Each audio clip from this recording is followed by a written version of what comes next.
Yule jamaa akafunga boneti kwa sababu hakuona chochote. Akajaribu tena, ikaanza, na hivyo tukaendelea na safari barabarani kwa umbali kidogo, kisha gari likazima tena.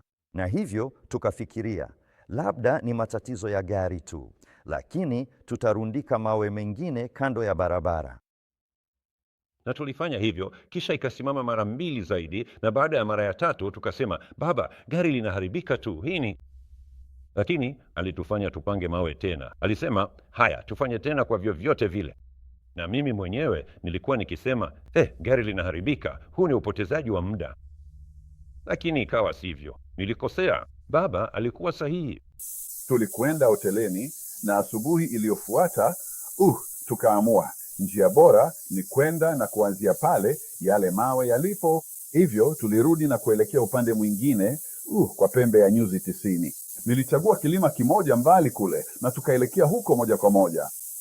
Hata hivyo, chupa yetu ya maji ilivuja. Tulilazimika kunywa maji yote yaliyokuwemo badala ya kuyapoteza. Tulipata kiu sana kiasi kwamba tulikunywa maji kwenye mtaro mdogo pale na kutembea kidogo zaidi, na hapa kulikuwa na kondoo na mbuzi na ng'ombe na farasi wakisubiri upande wa juu wa mto tulipokunywa, na ilikuwa ni msisimko wa kweli pale. Lakini hata hivyo, nilipokuwa nikitembea, tulifika kwenye kijiji hiki cha Wakurdi na tukafikiri kuwa na farasi wa kupanda ingekuwa bora zaidi kuliko kutembea.